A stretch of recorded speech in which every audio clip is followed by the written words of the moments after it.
morning that there's grace all around us.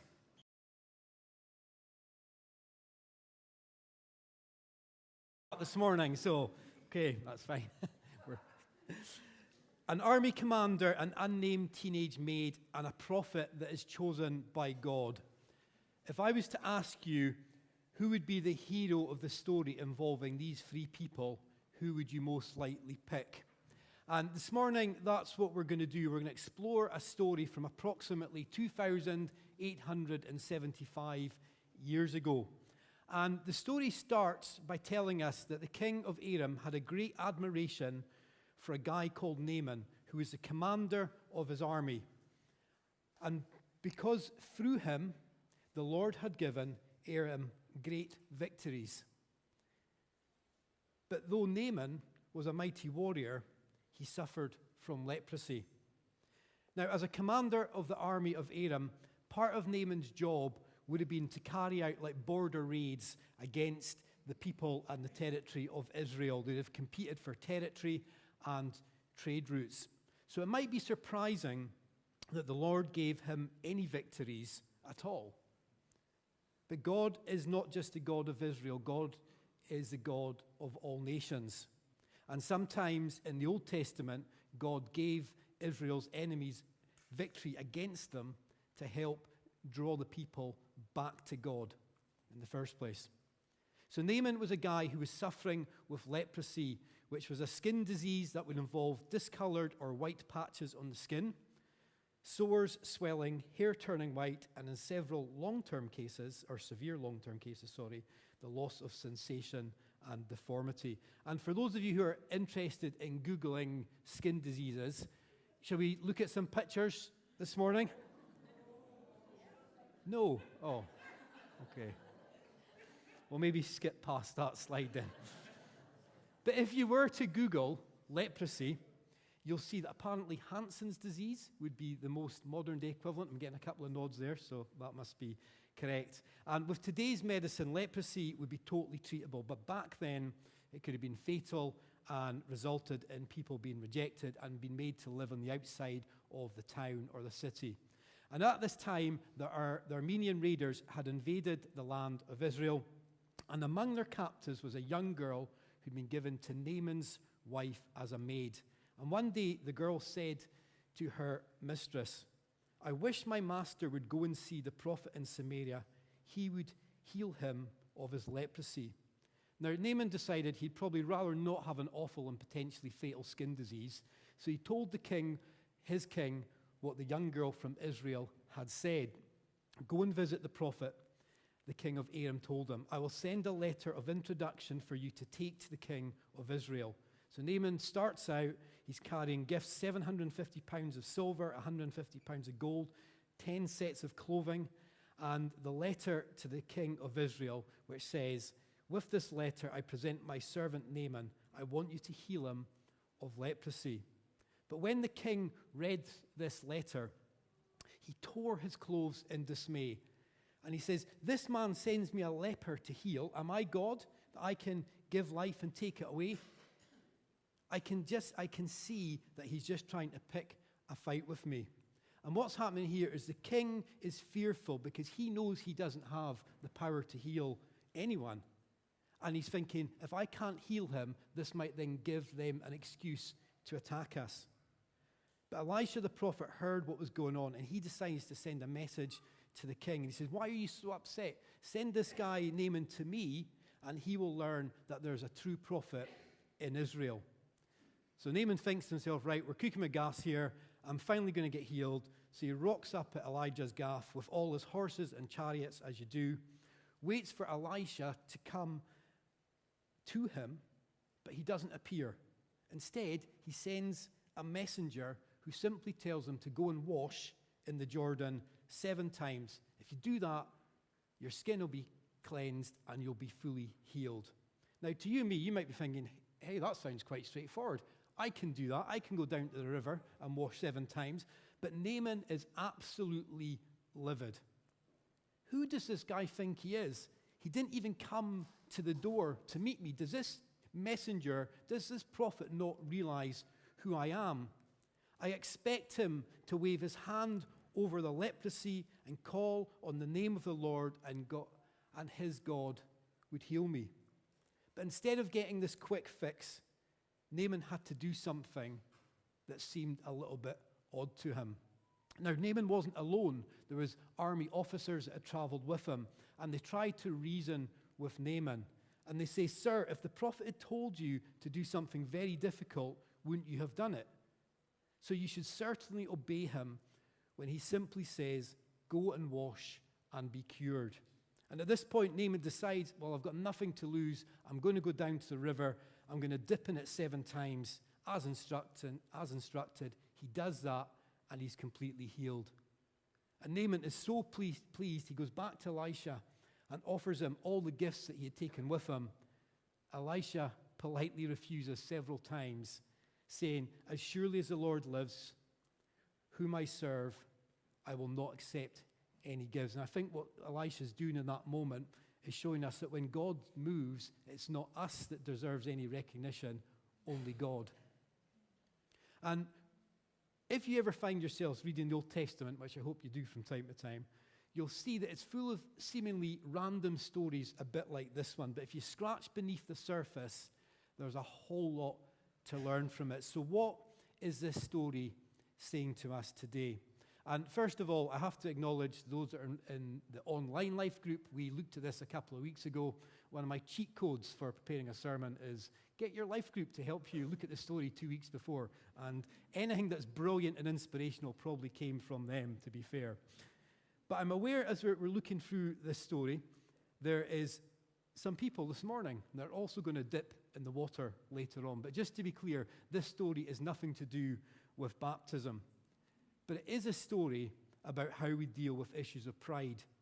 And Naaman, as we've said, was a powerful army commander. If he was an ordinary punter, he probably would have, by this point, been forced to live outside, away from people.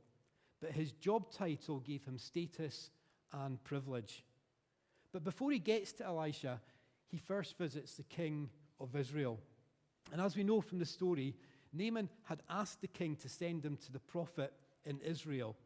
And it wouldn't be unusual to be sent with that letter of introduction it described, because remember, he's an enemy commander in a territory that isn't his own. So to ensure safe passage, he probably would have been given this letter. But Naaman's intention had always been to seek out Elisha the prophet for healing. But the king of Aram asks the king of Israel to heal him. Now, what we don't know, was this a mistake, or was this a bit of a misunderstanding? Was the king of Aram trying to show respect to the king of Israel by addressing him in that way? Did the king of Aram really expect the king of Israel to heal Naaman? Did the king of Israel misread the intention of the letter? Have you ever misread something and become offended? And sometimes we can all be guilty of adding in words and tone to written communication that leads us to the wrong conclusion. And I do wonder if there's a little bit of that going on here. But what we do know is the king of Israel, he reacts really angrily. And he feels it's implying that he can't heal Naaman, and again, it will give them the excuse to be attacked.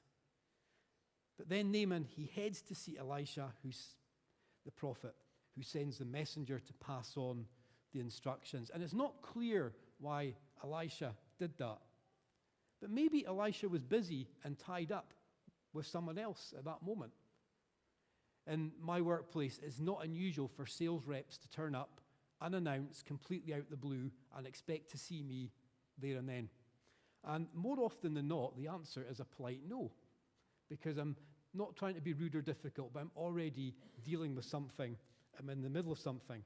And sometimes we have to prioritize the people that's in front of us.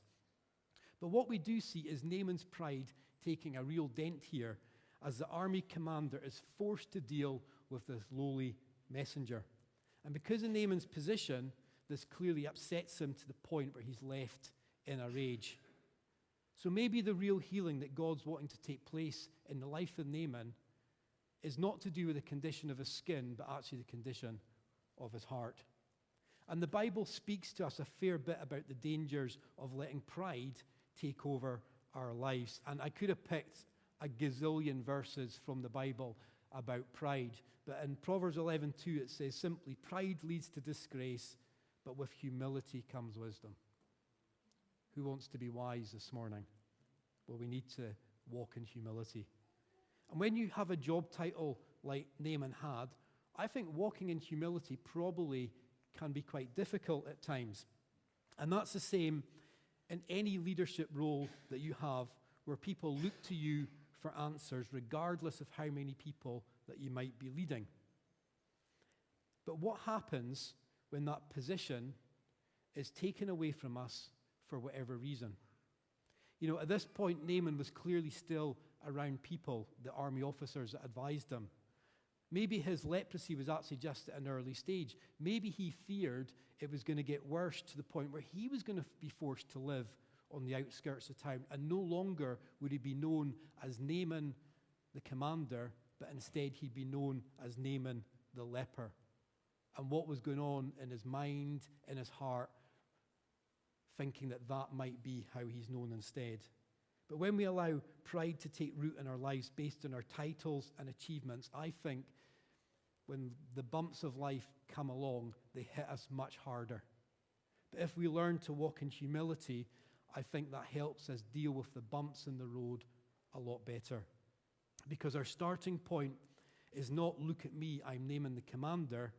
It's, look at me, I'm Naaman, who's fallen short of God's glory, but saved by grace anyway. And those are two very different starting points.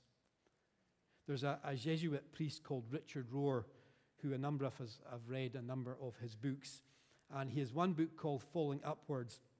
And in it, he writes about the two halves of life and about how the failures, disappointments, and humiliations in the first half of life can actually become the doorway to deeper wisdom, humility, and spiritual maturity in the second half of life. And there's a quote in the book where he says, I have prayed for years for one good humiliation a day, and then I must watch my reaction to it. I have no other way of spotting both my denied shadow self and my idolized persona. Now, when I first read that quote, I thought, what a terrible idea. I am not going to pray for one good humiliation a day. That sounds a terrible idea. But those failures and disappointments and humiliations that he's talking about, they're part of all of our everyday life. But how do we deal with them? Because if we allow them, if we allow those moments and allow God to work through those moments, they can be what helps root us in God's grace and forgiveness, because they remind us that our standing before God is our standing before God is based on what Christ has done for us, not the achievements in our life. Our failures remind us that we are loved by God, not because we are successful, but because we are His. And if we allow it, the wounds often become the places where He does His deepest work. And when we're going through these moments, it can be a real battle, especially in the mind. You know, this week is the 1-year anniversary of us closing the coffee shop here in this building. And at the start of 2020, we had not only the coffee shop as a pretty large and key ministry, but we also had Little Fishes, which ran several days a week, and we were involved in the bike shed in Grant Street, which also had a coffee shop, which was part of it. Fast forward then to 2025, Fishes has stopped, although the bike shed has carried on, our involvement had ended, and now we were closing the coffee shop here. And just to be very, very clear, I believe each of those decisions were absolutely the right decisions. They had been key important ministries in the season that we had been in, but God clearly was leading us into something new. And in my heart, I knew that. But it didn't stop the voice in my head whispering to me, and there was a phrase that started to go round and round my head, which was a hat trick of failures. And that's something I had to really battle through during that time.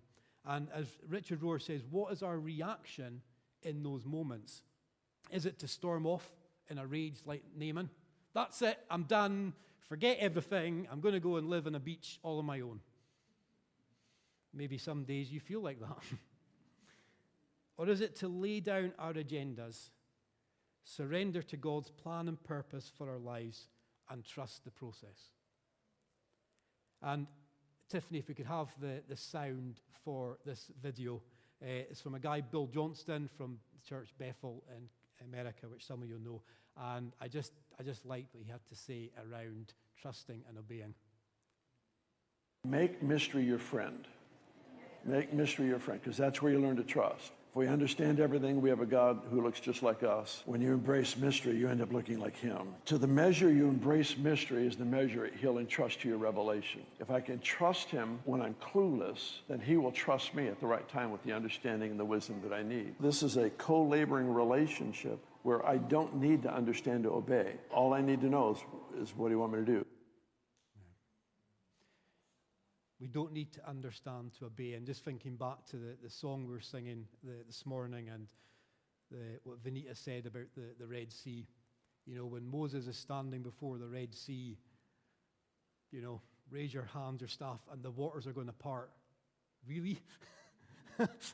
Really, is this going to work? He didn't need to understand the physics of how that was going to work and the next step. He just needed to be faithful and be obedient in that moment. And this morning, if you particularly struggle with pride, one really practical bit of advice I can give you is just to spend time with your own kids. It's amazing how your kids can humble you. Some of you know our son Caleb, who pretty much lives in the gym. And he said to me this week, "Dad, you're not fat. If you shift a layer of body fat, you'll see real gains." And I think there's actually a compliment in there. I'm hoping you can help me look for it. But the other thing that Naaman seemed to want was a quick silver bullet to end his problem. I expected him to wave his hand over the leprosy and call on the name of the Lord, and his God would heal me. And it feels very much reflective of the time that we live in. It's often commented on at the moment that we're becoming a less patient society. And I was at a business breakfast this week with one of the speakers, and one of the speakers was a political advisor to Boris Johnson when he was the Prime Minister, and he now is a political advisor to the RBS. And he talked about the impatience of the electorate, us, now means that no one is going to come up with long-term policies. It's all about quick wins so they can get re-elected. And this guy was effectively suggesting that the impatience that we're seeing in society is one of the reasons why we've had 6 prime ministers in the last 10 years, because we're impatient for change. Now, you might have another view on that, but that was certainly his. And you know what? Sometimes God will break in and do something incredible, something supernatural in an instant and turn your situation around. But more often than not, I don't think that's what happens. More often than not, what he'll do is he will guide us through the difficult times, not around the difficult times, because he wants us to grow and learn through the process. And that involves us having at times to do some of the work. You know, we've, as a church, been involved in CAP, which is Christians Against Poverty, for a number of years. And they regularly send out testimonies of people that have seen God do amazing things in their finances. But I can't think of any testimony related to CAP where someone said, "I went on my online banking and thousands of pounds have mysteriously arrived in my bank account like I prayed for last night." I've never heard that testimony. Most of the testimonies are along the lines of, through hard work, through discipline, applying biblical principles to my finances, over a period of time, I've become debt-free. I think that's much more the norm than God doing something supernatural in a moment. Do I believe he can? Absolutely. But again, I think we have to be realistic that sometimes, actually, a bit like Naaman, I don't think the healing God wanted for Naaman was actually his skin. He was wanting to do something in his character and his heart. And sometimes God takes us through a longer journey to help us get there. And for those that are being baptized today, that's also not a silver bullet to have all our problems disappear. We talked about that kind of thing a couple of weeks ago. In fact, for those who are going through the waters of baptism later, there is a potential that over the next few weeks, life gets a little bit tougher. Because these people are stepping out in faith and obedience to what God has asked them to do. So collectively as a church, over the next few weeks, I believe we have a real responsibility to be covering every single person that has been baptized today in prayer. And I'm going to put you on the spot by asking you, are you going to join with me in praying for these people? Yeah? Good. Now, in reality, Naaman's healing actually did come quite quickly, to be fair.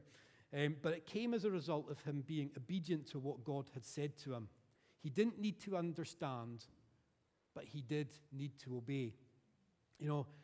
He had to play his part by going and dipping in the river 7 times. And if we're honest, we can probably all be a little bit guilty of looking for a holy silver bullet to avoid us having to put in much effort. Come on, God, just do everything for me so I don't have to do anything. And when I was thinking about that earlier in the week, it reminded me when Jesus was in the garden just before he was about to be taken away and put to death. And he prays, if you're willing, take this cup of suffering away from me. So he would have liked to have avoided it as well. But yet, your will be done, not mine. Sometimes when we're in those difficult moments, we have to surrender to God and say, your will be done, not mine, as difficult as that is. And when we don't see the breakthrough in our situation as quickly as we'd like, again, what is our reaction? Naaman's told to go and dip in the river 7 times. And one of the questions I had was, did he gradually get better with every dip, or did his healing happen on the 7th dip? I don't know. But what would have happened if he decided, actually, this is just too difficult. I'm not seeing results fast enough. I've dipped now 4 times, nothing, 5 times, nothing. And after 5 times, he goes, forget the 6th and 7th time. I'm just not going to bother. Sometimes we have to keep going, even if we're not seeing what it is that we'd hope to see. And in these moments, also, never underestimate what is going on in the heavenly realms around us. If you think back to the story of Daniel, it tells us that God heard Daniel's prayer on day 1. But it was delayed for 21 days because of the battle that was going on in the spiritual realm. You might have been praying for your situation for a lot more than 21 days, and I don't know what's going on in the heavenly realms all around us, but do not underestimate the demonic that wants to interfere with God's plans and purposes over your life. So even more, we have to keep going and keep pressing in. And back to that phrase that went through my head, the hat trick of failure. My lesson in all that is I don't always need to understand, but I'm going to try a lot more to be obedient in the future. Sometimes what God asks us to do might seem odd. Go and dip in the river 7 times, really? And if in case you're wondering what the significance of the number 7, it's viewed in the Bible as a number of completion or perfection. The world's created in 7 days. Every 7th day we should rest. The Israelites marched around Jericho for 7 days. Many of the feasts in the Old Testament happened over 7 days. Revelation is filled with 7s, the 7 churches, the 7 seals, etc., etc. But again, please don't misread this as a silver bullet. If I pray for Scotland 7 times to win the World Cup, I think if you pray for Scotland 7,000 times, they're not going to win the World Cup. But another Bill Johnson video I saw this week referred to the passage that James read for us last week when Tim spoke on Pentecost. And it was a bit that I'd never really appreciated before. But when we're thinking about the promise of the Holy Spirit in Acts 2:39, it says, this promise is to you, to your children, and to those far away, all who have been called by the Lord our God. The promise of the Holy Spirit is for all generations. It's not something that stops, which is why Jesus said that we would see and do the same as him and even greater things than him. But often that is not the expectation that we live with. If we did live with that expectation, maybe God would ask us to do one or two things that pushes us out our comfort zone, that would really test us in the areas of pride and humility. Who here has heard of a guy called David Wilkerson? Yeah? A few hands going up. Well, his story became known through a book called The Cross and the Switchblade. And David was a country preacher from Pennsylvania, and he felt called by God to go and work with the gangs in New York in the late 50s, 60s. And he felt God tell him to be in the courtroom with his Bible, not fully understanding but wanting to obey. That's what he did. One day during one of the court hearings, he gets up in ignorance to try and get involved. He's trying to speak up for the gang member. Now, you're not really meant to do that in a court. And through his ignorance, he just didn't realize that. So the court officials grab him to remove him. And a court journalist shouts, "Hey, preacher, what's that in your hand?" And he holds up his Bible, and this famous picture is taken. The picture then appears in lots of different newspapers. And the headlines read along the lines of, "Crazy preacher gets arrested in court." That goes back to his hometown. He feels humiliated. He feels like he's failed. I can't possibly have heard God right because this has turned out to be a disaster. But what he didn't realize in that moment was that God had positioned him exactly where he needed him to be. And as he went around the streets of New York, through the streets where the gangs worked, walking, feeling pretty humiliated, all of a sudden, all the gangs in New York knew who he was. He'd become this like unofficial celebrity that the gang leaders wanted to have some sort of communication with. All of a sudden, they wanted to know what it was that he had to say. He started a church in Times Square, which is still going to this day. He then went on to start something called Teen Challenge, which some of you will be aware of, in 1958, which is now in 140 countries around the world, all because he was prepared to obey before he fully understood. And there's another guy that, if you've ever heard me talk about the Seven Mountains, some of the teaching came from this guy, Lance Wallnau. Some of the stuff I like, some of the stuff not so. However, this is one thing I read this week that I did like. And he says that your platform, even if it's persecution, raises your visibility so you can reach the people God called you to reach. Think about your own situations at the moment and the difficulty that perhaps you're facing, but maybe God's going to use that in terms of visibility to help you reach people that He's got for you to reach. And we see that, I think, in the life of the person who I believe is a true hero of this story. The only person in this story who we don't actually know the name of, the maid. I remember she was taken against her will by Naaman and his troops in one of these raids. She's been forced to work in Naaman's household. Talk about the disappointments and the humiliations of life.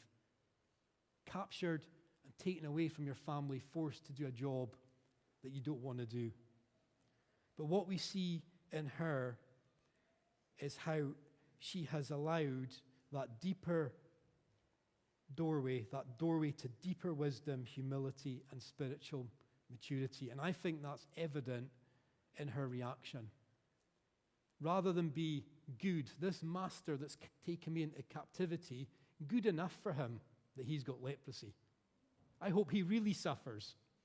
How many of us that might be our response? But her response, I wish my master would go to see the prophet in Samaria. He would heal him of his leprosy. So the person who had become her captor, she has compassion on and wants him to share in the goodness of God. And 2,875 years later, even though we don't know her name, we're still talking about this story because of her key intervention. If she hadn't mentioned Elisha the prophet in Israel, we probably wouldn't be having this talk this morning. Because of how she pointed someone to God while at her place of work. And when we talk about work, please don't hear that just as paid employment. You know, there's a couple of books just to, if you want to take a note of if this particularly resonates with you. And John Mark Comer's book, Garden City, he talks about how we were designed to partner with God in cultivating the world. The late Tim Keller, in his book, Every Good Endeavor, describes work as not just a way to earn money, it's participation in God's creation of the world. And that as Christians, we shouldn't withdraw from culture, but serve within it. And we had a great example here actually on Thursday night of Less Waste Laura talking about how she feels called to work in the area of government and politics, not shying away from her faith, not shying away from who she is, but gently sharing the hope that she has. So wherever you go, whatever your plans are for tomorrow, whether that's a paid role or otherwise, you have the opportunity to partner with God in His plans for this world to help point people to Jesus. We're called to be co-laborers with Christ. This is a co-laboring relationship. And for those of you who've been doing the reading plan this week, you'll have read Jesus' prayer in John 17, which is famous or made famous because it talks about unity. But there's one bit that really stood out to me this week. Just as you sent me into the world, I am sending them into the world. Jesus has sent every single one of us out into the world. And that will look different for every single person here. It might look like a factory. It might look like a hospital. It might look like a school. It might look like a whole raft of different places. But wherever you're going tomorrow, go with the confidence that Jesus sent you into the world. You don't need to be paid by the church to be in full-time ministry. And if you're sitting here this morning thinking, but I'm just a lowly maid, what can I do? Well, there was a lowly maid in this story that did quite a lot. And when we were in the prayer room last weekend, one of the verses that Morven had put up from Corinthians chapter 12, verse 22, and it talks about how we're all part of the body. We all have a part to play. And verse 22, in fact, some parts of the body that seem weakest and least important are actually the most necessary. Often I think it's us that views ourselves as the weakest and the least important. But God thinks you are the most necessary because you are in the place where He wants you to go. I can't go and work on a ward in the hospital tomorrow. I could try, but it might not keep me very long. Right? Some of you guys have been sent to these places I can't go because God's asked you to go there. And maybe you're here today thinking, but why would God want to know me? Look at everything that I've done wrong. And my answer to that this morning, well, look at Naaman. Naaman was involved in raids against God's people, capturing people, taking them against their will. Yet God still had compassion on him to meet him where he was, and He can do the same for you here today. And this morning we've talked a lot about pride. You know, one of the biggest barriers, I think, for people to finding God, finding relationship with God through Jesus, is we think we don't need Him. And for Naaman, you know, all the titles and status that he had couldn't provide what it was that he needed and wanted. It was only through God that he was able to get there.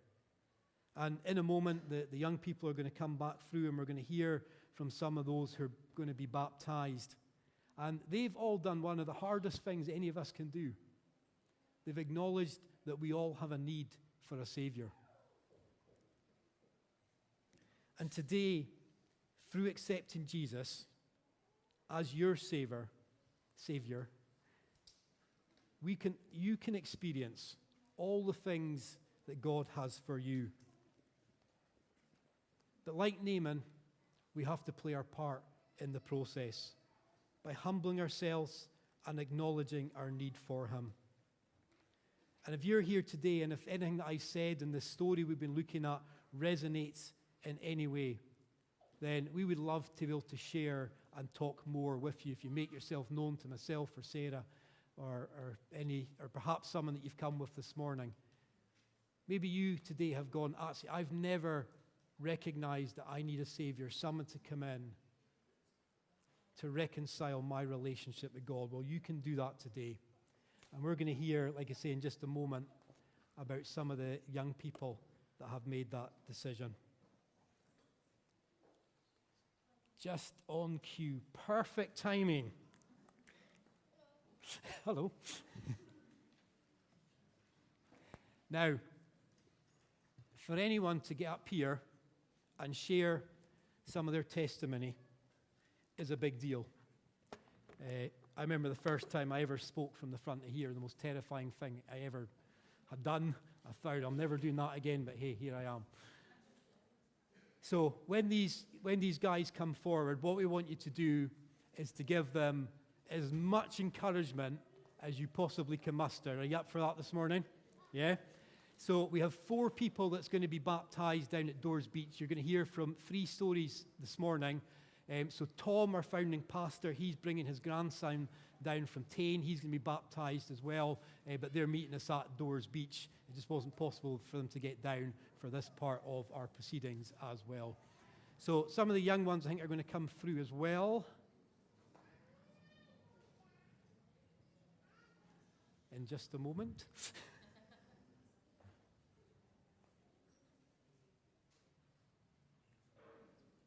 Jim, would you mind asking if they're going to come through?